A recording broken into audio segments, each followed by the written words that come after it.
नमस्कार मेरे दोस्तों, साथियों, मेरे छोटे भाइयों बहनों, आईएएस आरएएस विद्यार्थी में आपका स्वागत है, हार्दिक अभिनंदन है। तो मेरे दोस्तों, आज हम फिर से चर्चा करने वाले हैं राजस्थान सुजस के ई बुलेटिन की, जो आपके एग्ज़ाम की दृष्टि से बहुत इम्पोर्टेंट है।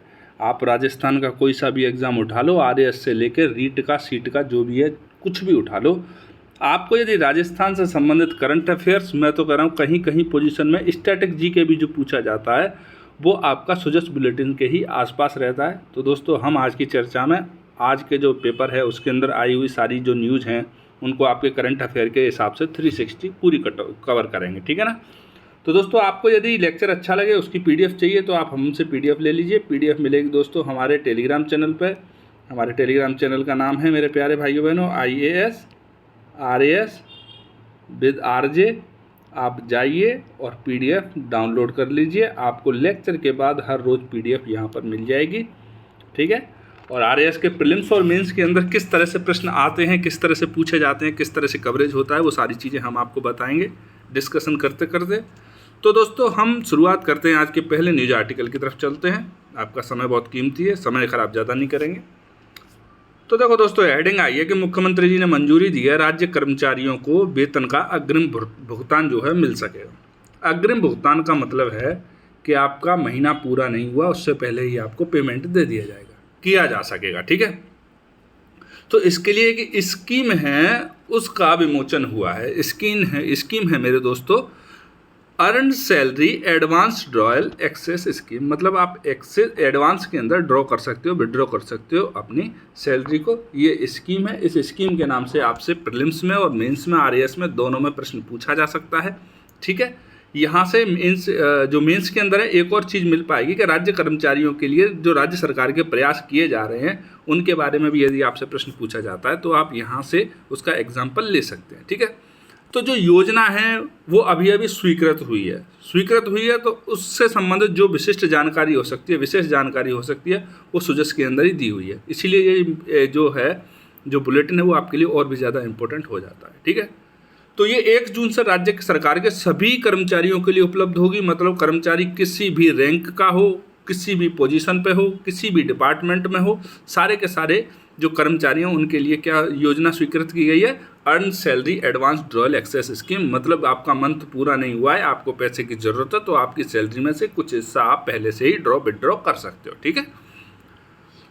तो दोस्तों, ये जो है Rajasthan financial service delivery limited के द्वारा क्या किया जा रहा है, इस योजना की कार्यवाही की जा रही है। मतलब ये योजना किसके द्वारा प्रबंधित की जाने वाली है, किसके द्वारा लागू की जाने वाली है, किसके द्वारा चलाई जाने वाली है, तो Rajasthan financial service delivery limited के द्वारा इसका क्या किया जाएगा, कार्यवाही की जाएगी, ठीक है।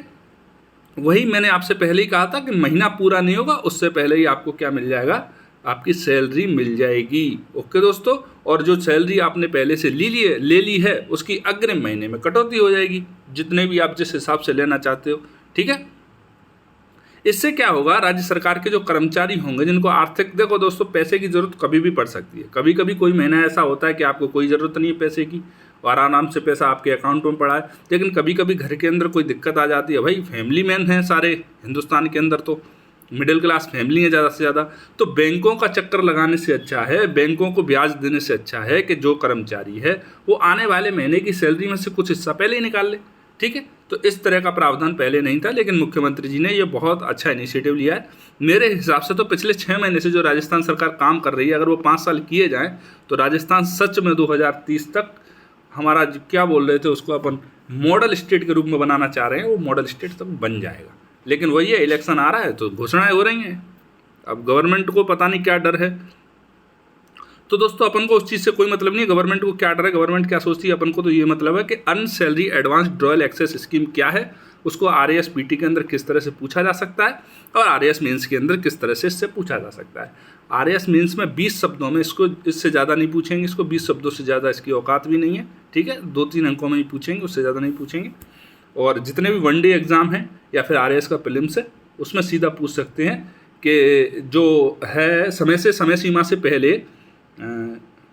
पैसा है, जो भुगतान है, अग्रिम भुगतान है, उसको निकालने के लिए अपने पैसे को, अपनी सैलरी को बैंक से पहले से ही विड्रॉ करने के लिए राजस्थान सरकार ने निम्नलिखित में से कौन सी योजना प्रारंभ की है।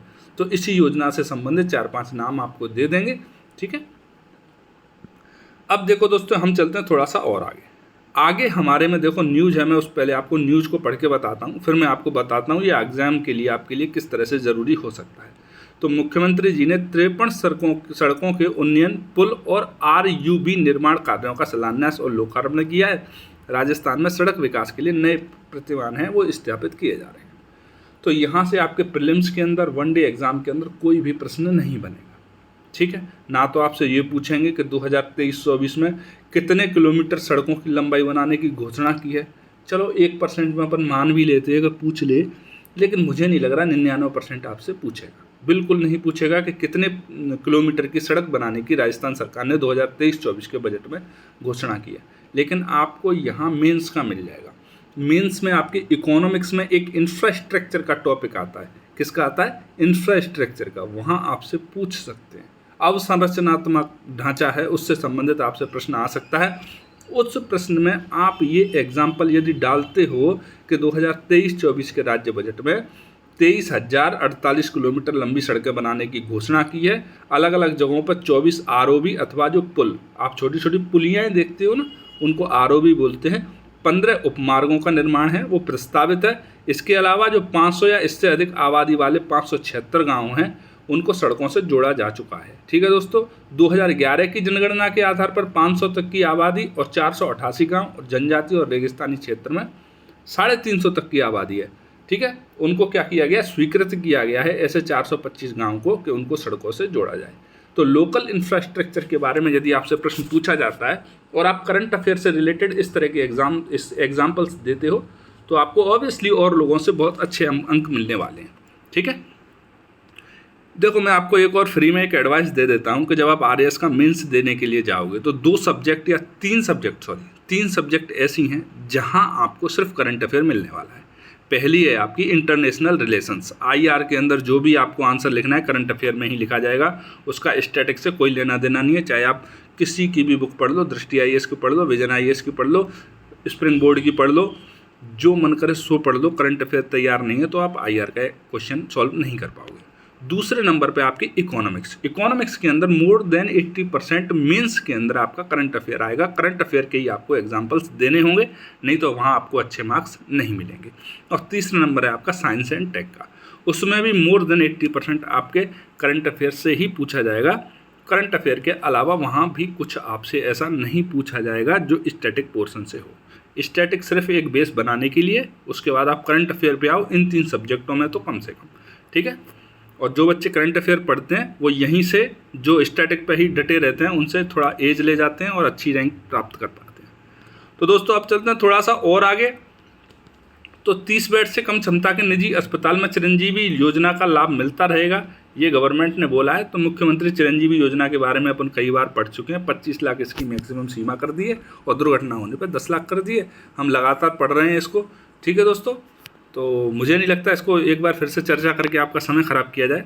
उससे अच्छा है कि हमारे मुख्यमंत्री जी ने ट्विटर पर एक फ़ोटो डाली है, उस फोटो के बारे में चर्चा कर लें, क्योंकि यहाँ से 2 प्रश्न आपके बन रहे हैं। ठीक है, पहला है विश्व दुग्ध दिवस। विश्व दुग्ध दिवस, वर्ल्ड मिल्क डे।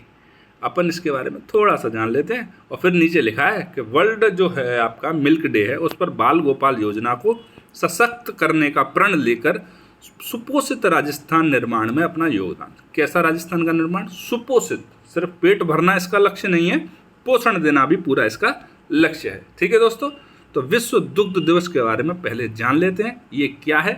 ठीक है, आपके एग्जाम के लिए किस तरह से इंपॉर्टेंट हो सकता है, प्रीलिम्स में कैसे और मेंस में कैसे, और जो भी वन डे एग्जाम है चाहे वो SI का हो। दोस्तों जब मैं प्रीलिम्स बोलता हूँ तो उसका अर्थ होता है जो भी ऑब्जेक्टिव टाइप एग्जाम होते हैं, चाहे वो किसी भी चीज़ का हो, पटवार हो, रीट हो, SI हो, जो भी हो। ठीक है, तो एक और बात याद आई, जो भी मेरे भाई बहन कल सब इंस्पेक्टर की जिन्होंने एग्ज़ाम निकाला है उन लोगों को बधाइयाँ, और जो लोग पीछे छूट गए हैं वो लोग अपने आप को संबल बनाएं, दोबारा से मेहनत करें और अपने लक्ष्य को प्राप्त करें। दोस्तों मैं तो यही दुआ करूँगा। तो अपन दोस्तों विश्व दुग्ध दिवस के बारे में जान लेते हैं पहले। ठीक है, देखो वर्ल्ड मिल्क डे 1 जून को मनाया जाता है। कब मनाया जाता है? 1 जून को।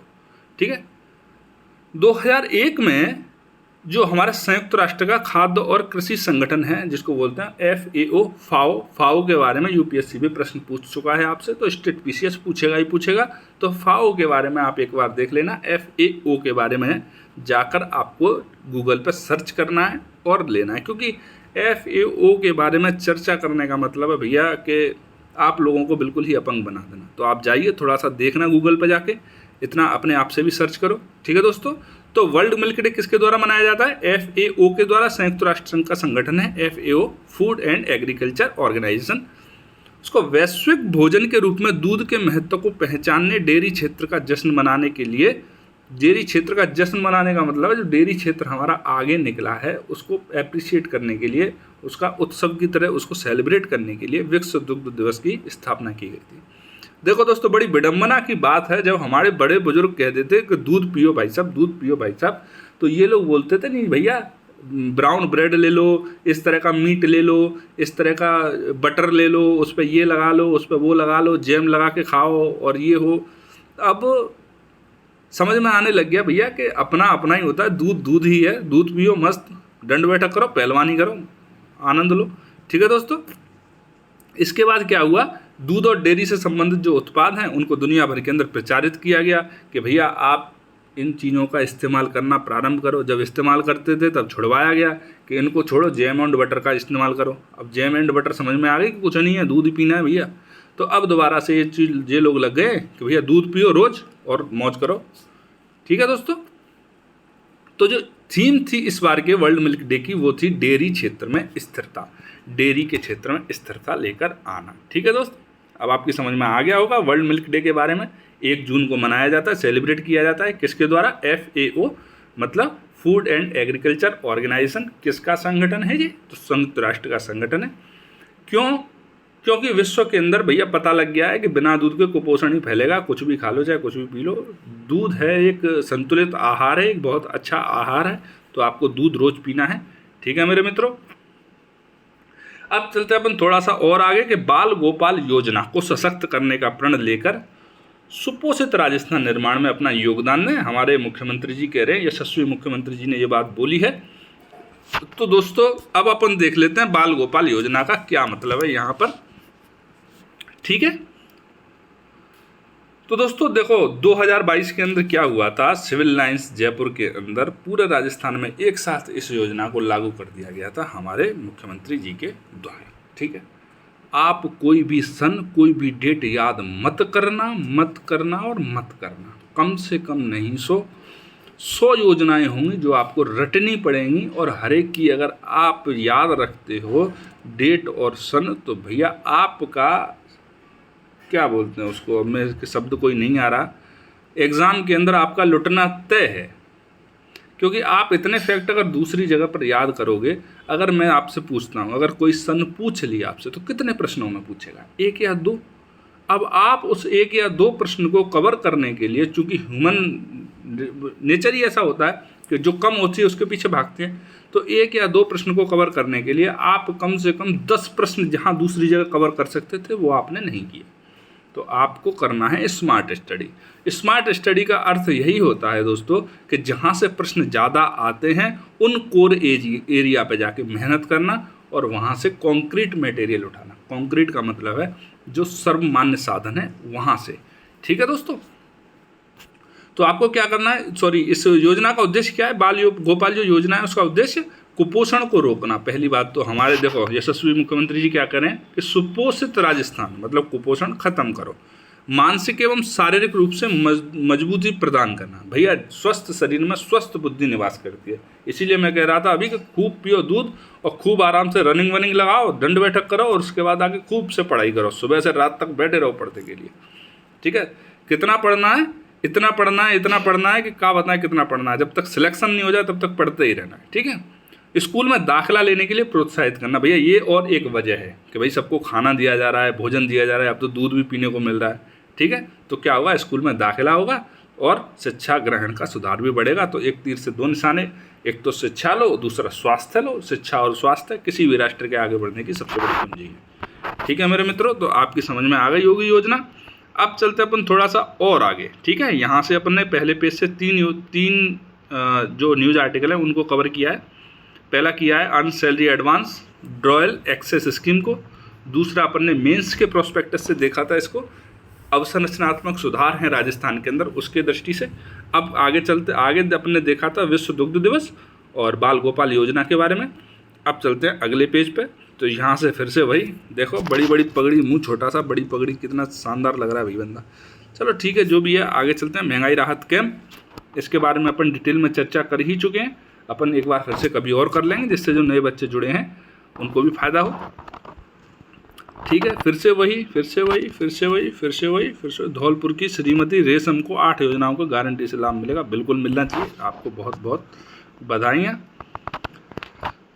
अब चलते हैं दोस्तों हम लास्ट वाले पेज पे। इस पे अपने एग्जाम की दृष्टि से और 2-1 न्यूज़ जो इंपॉर्टेंट आई है उसको चर्चा कर लेते हैं। तो पूरे राजस्थान में लाभार्थी उत्सव आयोजित होंगे। ठीक है, क्या होगा? लाभार्थी उत्सव आयोजित होंगे।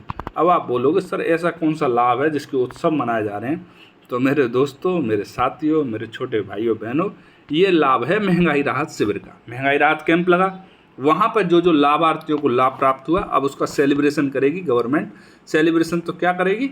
जो भी काम किया है उस मौके को भुनाएगी, उनको वोटों में कन्वर्ट करने की कोशिश करेगी। लेकिन वो अपने लिए इम्पोर्टेंट नहीं है। अपने लिए क्या इम्पोर्टेंट है? लाभार्थी उत्सव।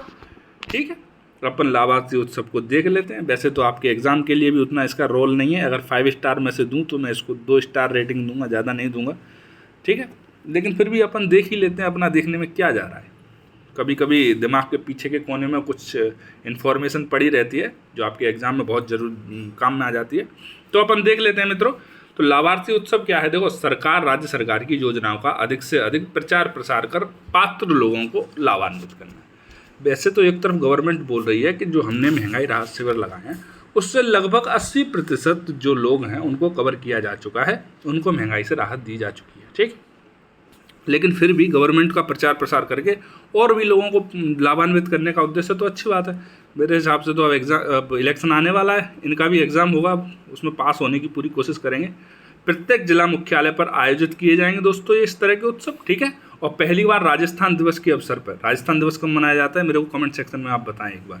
आप बिल्कुल कमेंट नहीं करते हो मेरे दोस्तों, कमेंट किया करो कुछ तो राजस्थान दिवस को इस बार राज्य सरकार ने प्रदेश भर में लाभार्थी उत्सव दिवस के रूप में मनाया था। आपकी समझ में आ गया होगा।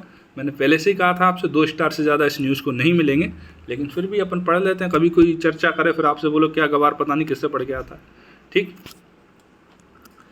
अब एक तरफ अपन इधर फिर से चलते हैं। देखो, ये चीज़ भी है, खेलों के प्रोत्साहन के लिए नई घोषणा की गई है। ये भी आपके प्रीलिम्स के लिए किसी भी मतलब की न्यूज़ नहीं है। वनडे एग्जाम में आपसे यहाँ से कुछ नहीं पूछा जाएगा, लेकिन अपना ध्येय है पूरा राजस्थान के सबसे बड़े एग्जाम की कमर तोड़ना। तो दोस्तों, राजस्थान मेंस के अंदर इसका प्रश्न बन सकता है। पहली बात तो ये, आरएएस के अंदर सीधा सीधा खेलों का एक टॉपिक है। खेल, लोग क्या समझते हैं खेल का टॉपिक होने से? वो क्या करते हैं कि क्रिकेट में इतने खिलाड़ी खेलते हैं, एक फाउल होता है, एक एम्पायर होता है, चौका होता है, छक्का होता है, बैडमिंटन में इतने खेलते हैं, बास्केटबॉल में इतने खेलते हैं, उनको रटने लग जाते हैं। लेकिन दोस्तों, आपसे खेलों से संबंधित जब प्रश्न पूछा जाता है तो वो पूछा जाता है जो राजस्थान को खेलों में आगे बढ़ाने के लिए राजस्थान सरकार के जो प्रयास हैं, जो योजनाएं हैं, जो नई नई तरह की चीज़ें हैं, सिर्फ वही खेलों से संबंधित पूछी जाएंगी आपसे मेंस के अंदर आंसर राइटिंग में। ठीक है, तो खेलों में प्रोत्साहन के लिए आपको देखो, अगर आप अपडेट रहेंगे तो दूसरे लोगों से आगे निकल जाएंगे। ठीक है, और आपको आगे निकलने के लिए बहुत ज़्यादा मार्क्स की ज़रूरत नहीं है। 20 से 25 मार्क्स आपको या तो आरएएस बना देंगे या बिल्कुल बाहर कर देंगे दौड़ से। आप दोबारा पेपर देने के लिए तैयार हो जाओ। नहीं तो आप पिछले कई सालों का आप देख लेना, शुरू के पहले और दूसरे और तीसरे अगर 3 लोगों को छोड़ दिया जाए तो बाकी की जो रैंक है, अगर 2 और छोड़ दिया, पर 5 से लेके पूरी 1000 तक की रैंक है, वो 50 नंबरों के अंदर ही सिलटे जाती हैं सारी की सारी। बहुत ज़्यादा नहीं होता स्कोप आपके लिए। ठीक है, तो राज्य सरकार के पदक विजेता कार्मिकों को क्या मिलेगा? विशेष वेतन वृद्धि मिलेगी। विशेष वेतन वृद्धि मतलब क्या होगा? स्पेशल इंक्रीमेंट मिलेगा। राष्ट्रीय और अंतर्राष्ट्रीय स्तर पर खेल आयोजन और प्रतियोगिताओं में उत्कृष्ट प्रदर्शन करने वाले, मतलब पदकों को जीतने वाले जो राजस्थान के खिलाड़ी हैं, जिनको सरकार ने नौकरी दे दी अपनी तरफ से, उनको और लोगों की तरह इंक्रीमेंट तो मिलेगा ही मिलेगा, लेकिन स्पेशल इंक्रीमेंट और मिलेगा खेल इंक्रीमेंट के नाम से। ठीक है, तो ये आप थोड़ा सा दिमाग में रखना है। पढ़ रहे हैं तो इसको लिख लेना कहीं पे भी। इसको मैं नोट्स की फॉर्म में तो खैर क्या ही दूंगा मेरे दोस्तों, लेकिन आप इस चीज़ को, इस तरह की चीज़ों का जब जिक्र करते हो तो जो एग्जामिनर होता है उसको मजबूर हो जाता है आपकी कॉपी को पढ़ने के लिए। आपकी कॉपी को एग्जामिनर को पढ़ाना आपका काम है, उसका काम नहीं है। वो नहीं भी पढ़ेगा तो उसका कुछ नहीं जाएगा, लेकिन अगर वो नहीं पढ़ा तो आपके 2, 3, 4, 5 साल गए। तो देखो दोस्तों, इधर एक छोटी सी न्यूज़ और है। यहाँ पर अपने प्रीलिम्स के लिए 2 फैक्ट आ रहे हैं। राजस्थान में 2022-23 में CNG और PNG गैस का रिकॉर्ड वितरण हुआ है। अब अपने लिए CNG और PNG गैस इंपॉर्टेंट हो जाती हैं। एक तो ये साइंस एंड टेक के हिसाब से इंपॉर्टेंट हो जाती हैं। तो CNG, PNG, LPG 3 गैस हैं जिनसे अपना ज़्यादातर वास्ता पड़ता है, और इनको RAS के प्रीलिम्स में पूछा भी जा चुका है। LPG के बारे में कि क्या क्या इसका संगठन है, कौन कौन से अवयव इसके अंदर हैं। PNG के बारे में पूछा जा चुका है। CNG और LPG के बारे में पूछा जा सकता है, पूछा जा चुका है और फिर पूछा जा सकता है आपसे। तो अपन देख लेते हैं CNG क्या है दोस्तों। तो CNG के मुख्य अवयव कौन से हैं? मीथेन, इथेन और प्रोपेन। कौन से? मीथेन, इथेन और प्रोपेन। ये क्या है? प्राकृतिक गैस है। मतलब ये प्रकृति में उसी तरह से प्राप्त होती है जिस तरह से अपन इसका इस्तेमाल करते हैं, सेम की सेम, इसीलिए इसको प्राकृतिक गैस बोलते हैं। ठीक है, क्या बोलते हैं? CNG कंप्रेस्ड नेचुरल गैस, प्राकृतिक गैस है। ठीक है, रंगहीन, गंधहीन और विषहीन, मतलब विष भी नहीं होता है इसके अंदर। ठीक, हवा से मामूली सी हल्की होती है। इसका प्रयोग ईंधन की तरह किया जाता है, पर्यावरण के हिसाब से बेहतर है। इसमें इसकी तुलना में CO2, नाइट्रोजन और जैविक गैसें हैं पेट्रोल डीजल की तुलना में बहुत कम उत्सर्जित करती है। ये मतलब लगभग ना के बराबर करती है। तो आपको जो चीज़ याद रखनी है वो उसके अवयव याद रखने हैं कि CNG के जो घटक हैं प्रमुख वो कौन कौन से हैं। तो मीथेन है, इथेन है और प्रोपेन है। ओके दोस्तों, अब अपन बात कर लेते हैं PNG के बारे में। ठीक, तो देखो दोस्तों, PNG क्या है? कोई अलग से गैस नहीं है, ये पाइप्ड नेचुरल गैस है। मतलब जब CNG को पाइप के माध्यम से आपके घरों तक पहुंचा दिया जाता है तो उसको ही पाइप्ड नेचुरल गैस बोल देते हैं। तो आप बोलोगे क्या मास्टर वही बता देता है कि पाइप के माध्यम से पहुंचा देंगे तो PNG हो जाएगी? फिर क्या अंतर है? एक बहुत छोटा सा अंतर है जो आपको एग्जाम में मात दे देगा। क्या है?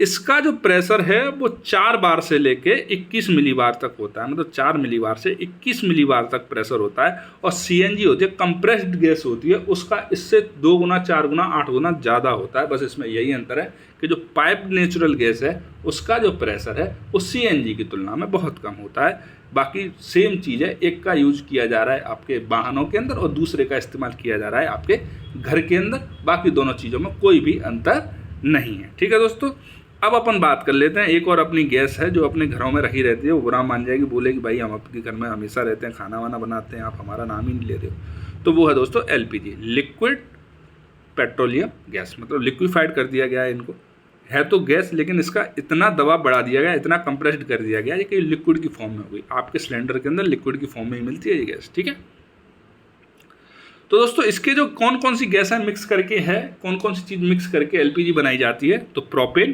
प्रोपलीन, ब्यूटेन और ब्यूटाइलिन। ठीक है, अगर आपसे साधारण शब्दों में कहें तो प्रोपेन और ब्यूटेन का मिश्रण होता है। लेकिन प्रोपेन, प्रोपाइलिन, ब्यूटेन और ब्यूटाइलिन, ये चारों नामों को याद रखना क्योंकि आजकल एग्जाम थोड़ा एडवांस हो गया है। आपको प्रोपाइलिन और ब्यूटाइलिन देंगे, प्रोपेन ब्यूटेन का देने का टाइम गया। ठीक है, घरेलू तौर पर इसका इस्तेमाल किया जाता है और हवा के मुकाबले है ये थोड़ी सी अधिक भारी होती है। ठीक है मेरे प्यारे भाइयों बहनों, तो मेरे मित्रों, मेरे दोस्तों, आज का न्यूज आर्टिकल डिस्कशन होता है अपना यहीं पर समाप्त। आगे कुछ नहीं है। शिकायतों के लिए व्हाट्सएप नंबर है RTE के एक्ट के अंतर्गत। ठीक है, गहलोत जी हमारे क्या कह रहे हैं कि 100 यूनिट प्रतिमाह बिजली देंगे हम, बिल फ्री, ये इधर 200 फ्री निःशुल्क माफ़ होंगे। दोस्तों ये चीज़ें फ़िलहाल तो ठीक लग रही हैं, लेकिन ये चीज़ें देखने से पहले आप एक बार अर्जेंटीना, वेनेजुएला, श्रीलंका ये केस पढ़ लेना कि ये इतने फेल क्यों हुए। हाल ही में अर्जेंटीना के अंदर गवर्नमेंट के विरुद्ध लोग सड़कों पे हैं। उसका कारण यही है कि पहले वेलफेयर स्कीम इतनी बांटी गई कि लोगों को मेहनत करने की आदत छूट गई। अब बहुत दिक्कतें आ रही हैं वहाँ पे।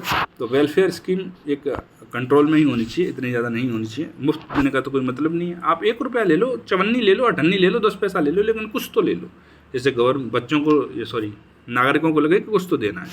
ठीक है दोस्तों, तो आज का न्यूज़ आर्टिकल डिस्कशन दोस्तों हमारा होता है यहीं पर समाप्त। अब आपसे मिलते हैं नए वीडियो में। और अगर आपको वीडियो अच्छा लगा हो तो आप वीडियो को लाइक करें, शेयर करें, सब्सक्राइब करें, अपने यार दोस्त मित्रों को बताएं। ठीक है दोस्तों, तो अब आप मिलते हैं आपसे नई वीडियो में। तब तक के लिए जय हिंद, जय भारत।